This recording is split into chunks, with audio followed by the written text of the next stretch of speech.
Bakunzi ba Radio Maria Burundi ndabaramukije. Mu minsi iheze barabaganiriye ku ijambo ry'Imana aho Yezu yerekana abahiriwe abaribo dusanga mu Injili ntagatifu yanditse Matayo ikigabane ca 5 kuva ku karongo ka mbere gushika ku karongo k'12. Uyu munsi rero turatandukira ubuhigo bwa mbere aho Yezu atubwira ati hahiriwe abari n'umutima ushima ubworo kuko ubwami bw'ijuru ari ubwabo. Jewe rero tugira tuganire nkaba nitwa Hatungimana Gloriosa, nkaba nihebeye Imana mu kigo ca Foyer de Charité y'i Bujumbura. None Yezu avuga iki muri iryo jambo ry'Imana? Yezu abonye ishengero rikoranye aduga ku gasozi ngo amare kwicara abigishwa biwe baramwegera. Araheza atangura kuvuga abigisha muri aya majambo: hahiriwe abari n'umutima ushima ubworo kuko ubwami bw'ijuru ari ubwabo. Hahiriwe abitonda kuko bazotorana isi. Hahiriwe abari mu marira kuko bazohozwa. Hahiriwe abashonje n'abanyotewe ubutungane kuko bazoshira ipfa. Hahiriwe abanyakigongwe kuko nabo bazokigirirwa. Hahiriwe abari n'umutima mwiza kuko bazobona Imana. Hahiriwe abaremesha amahoro kuko bazokwitwa abana b'Imana. Hahiriwe abahamwa bahoga ubutungane kuko ubwami bw'ijuru ari ubwabo. Muzoba muhiriwe nibabatuka baremera amabi yose ku bwanje. Muranezerwa muhimbagwe kuko impera yanyu izoba nini mw'ijuru. N'abahanuzi babatanze nuko babazigirije.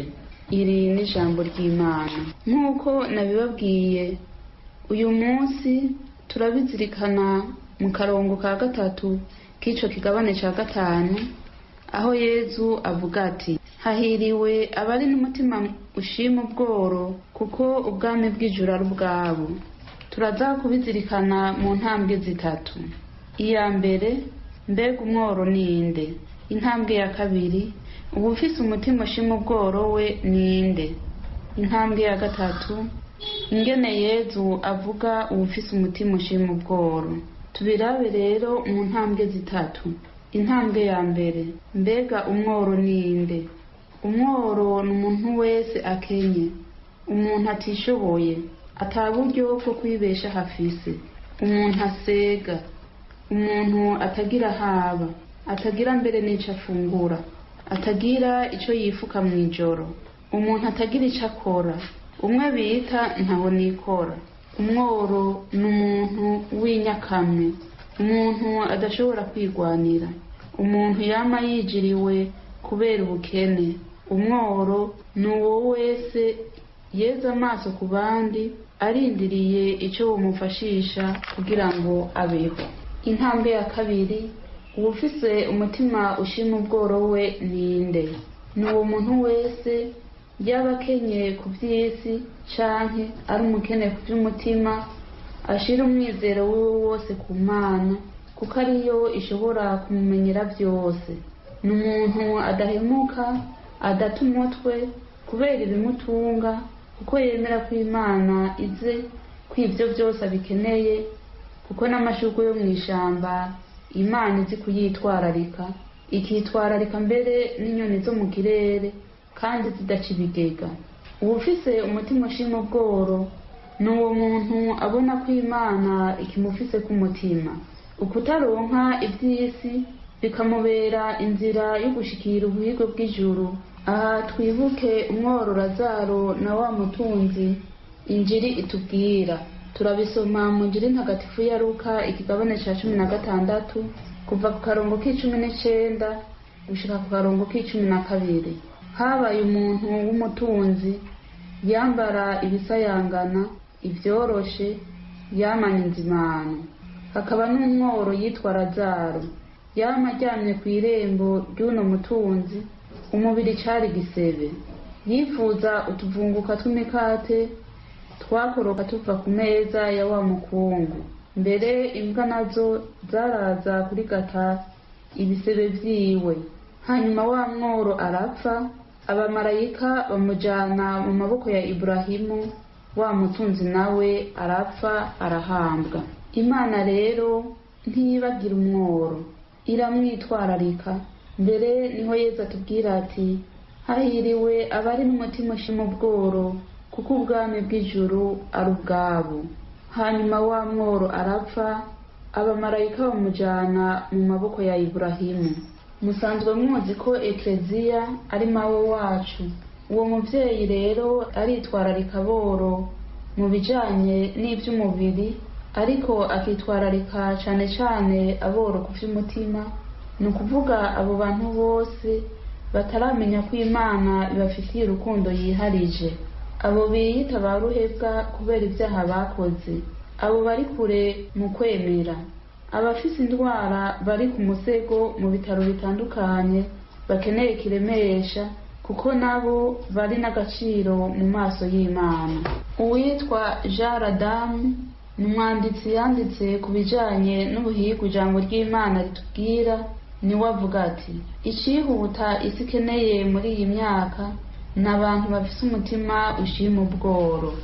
Turavyibonera ko mu mutima w'umuntu hama ivyifuzo vyo gutunga vyinshi, vyo kumererwa neza, kuba mu bisayangana. Abantu bafise umutima rero ushima ubworo ugasanga ni bake. Mu bijanye n'umutima ushima ubworo, Imana yaratwihereye akarorero mu mwana wayo ikunda cane Yezu Kristo. Mugabo yaremeye avukira mu bukene mw'isenga ry'ibuye, aho abungere baraza amasho yabo, yoroshwa udushambara n'imbeho n'akantu. Kubera urukundo akunda umuntu, umwana w'Imana n'ubukene ntabugera umutwe. Haheze iminsi awungishirizwa mu Misiri, aba impunzi. Mukaba muzi ko ikiranga ubuhungiro ko ari ubukene. Ko rero umwana w'Imana yaduhaye akarorero akaba mu bukene, agashima kuba mworo kubera urukundo akunda umuntu n'urukundo akunda Imana se, niwe ashobora kumva no gutegera barya abantu bose batishoboye, ariko umutima wabo ukama wizigiye Imana. Abo bama bayirondera kuko bazi ko urukiza rwose ruva kuri yo. Abo bemera ko bafise ubukene batewe n'indwara, bakabona amagara yabo ariko arabavako, ariko ntibatuke Imana. Twibuke ya ntungane Yobi ijambo ry'Imana ritubwira ko naho abiwe bamuhezeko, ivyiwe bikamuherako, ntiyigeze akura umwizero wiwe ku Mana, kuko yarazi ko Imana ivyo vyose ariko arabamwo ibibona kandi ko itazomuheba. Uwufise umutima ushima ubworo nuwazi kurondera ubukomezi bw'umutima ku Mana mu magorwa yose amushikira, agatakambira Imana ngo umugwaneko, kuko ariyo bukiriro bwiwe. Mu kuvuga ko hahiriwe abari n'umutima ushima ubworo, dutegere neza ko kugira itunga atari bibi. Ikibi ni igihe iyo iryo tunga mfise riba ridatunganye. Ni ukuvuga igihe mba narirose mbanje guhemuka, narenganije abandi, natse ubuzima abandi, ngaca ntwara utwabo. Itunga rituma ntashobora kubona umworo ni iryo tunga ryose rinyegeza kure y'Imana. Turabisoma mu ibaruwa ry'umutumwa Yakobo ikigabane ca 5 kuva ku karongo ka mbere gushika ku karongo ka 6. Umve rero mwabatunzi, nimwiririre muboroge, kuko amagorwa abaraririye. Itunga ryanyu ryaraboze, n'ivyambagwa vyanyu vyariwe n'inyenzi. Izahabu n'ifeza vyanyu vyaraguye ingese. Izo ngese zizobagiriza kandi zizobanyengetera imibiri yanyu nk'umuriro. N'umuriro mwirahuriyeko mu munsi w'umuhero. Ingero mwanyanganije abashwabuzi babashwaburiye imirima, ngiyo iriko irasemerera. Amaborogo y'abashwaburiye yarashikiriye amatwi y'umukamanye n'ingabo. Aha kw'isi mwarishinze ibibahimbara n'ibibaryohera, imishaha yanyu ikaba ihimvye ku munsi wo gutikira. Mwaciriwe ubwo gupfa umuntu w'intungane, mugira muramwica nawe ntiyabagwanya. Aho rero umwe wese niwe yokwibaza ati, mbega itunga mfise riratunganye? Mbega narirose biciye mu kuri? Niwaba warirose bidaciye mu kuri, akira Yezu iwawe nka wa mutoza kori zake ijambo ry'Imana ritubwira. Umubwire uti, Mukama, ngivyo ivyanje ngiye kubicamwo kubiri, igice kimwe ndagiha Boro, nihaba hari uwo nanyanganije ndamusubize nk'ivyo namugunze kane, gutyo urukiza rushobore gushikira iwawe, mu bawe no mu vyawe vyose. Dutandukire intambwe ya gatatu. Yezu avuga gute abari n'umutima ushima ubworo? Yezu avuga ati, hahiriwe abari n'umutima ushima ubworo, ubwami bw'ijuru ari ubwabo. Twabonye ingene Yezu yavukiye mu bworo. Umwana w'Imana kandi ntiyakuriye mu bisayangana. Amaze kwigera hejuru, aho umwana yiga gukora igikorwa cy'umurezi wiwe Yozefu, nico yakoze. Mukaba muzi ko kwari ukubaza. Ni ukuvuga ko igikorwa Yezu yakoze cari igikorwa giciye bugufi kandi kiruhisha. Amaze gukura naho, ijambo ry'Imana ritubwira ko atarafise ahakikamika umutwe. Tubisanga mu Injili ntagatifu ya Matayo igabane 8 kuva ku karongo k'18 gushika ku karongo k'12.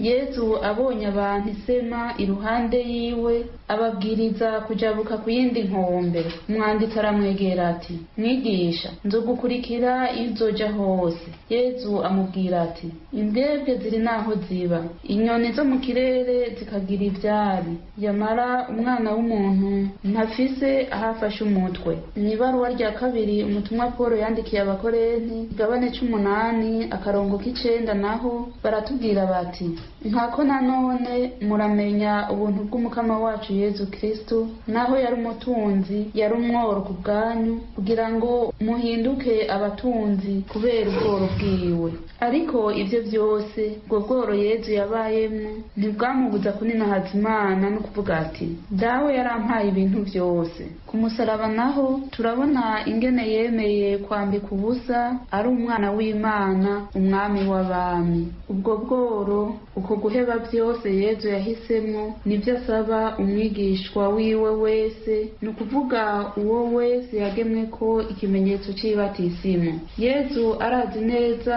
ko ari bwo buhigo nyakuri, kuko umuhisemwo aronka vyose. Turavyisomera mu Injili ntagatifu ya Mariko ikigabane c'10 akarongo ka 29. Yezu nawe yishura ati, ndabikubwiye ivy'ukuri, ntawe uzoheba inzu, bene wabo, bashikiwe canke se canke nyina, abana, imirima ku bwanje no ku bw'injiri, ngo asibe atarose 100 ubu no muri iki kivi, amazu, bene wabo, bashikiwe, abavyeyi, abana, imirima, naho uruhamo rwobako, n'ubuzima budahera mu myaka yose. Turabona kandi igihe Yezu arungitse abigishwa biwe mu butumwa ko ataco babuze. Turabisoma mu Injili ntagatifu yanditse Luka ikigabane c'9 kuva ku karongo ka 2 gushika ku karongo ka 3. Hanyuma abarungika kwigisha ubwami bw'Imana no gukiza abagwaye. Yongera ababwira ati, ntihagire ico mutwara mu nzira, haba inkoni canke isaho, haba umukate canke ifaranga, ntimugire n'imitamana 2. Abatumwa nibo bivugira ko ataco babuze. Turabibona kandi muri iyo Injili ntagatifu ya Luka ikigabane ca 22 akarongo ka 33. Araheza arababaza ati, aho nabarungika ata mufuko w'amahera, atasaho, ata nkweto mufise, hari ico mwigeze muhura? Baramwishura bati, ntaco twabuze. Ariko rero si ukuvuga ko batigeze bumva inzara. Abatumwa vyarashika bagasonza. Turabibona mu Injili ntagatifu yanditse Matayo ikigabane c'12 akarongo ka 1. Muri irya minsi Yezu aca mu mirima y'ingano ku munsi w'isabato. Abigishwa biwe bashonje, bamyoza udushosho tw'ingano, bagira ko baraturya. Abatumwa nabo botubera akarorero. Harahiriwe abari n'umutima ushima ubworo, kuko ubwami bw'ijuru ari ubwabo. Turavyibonera vy'ukuri abatumwa ba Yezu bari bafise uwo mutima ushima ubworo, barahevye imyuga yabo bakurikira Yezu, baraheba inzu n'imiryango yabo bakurikira Yezu we tunganya kuri.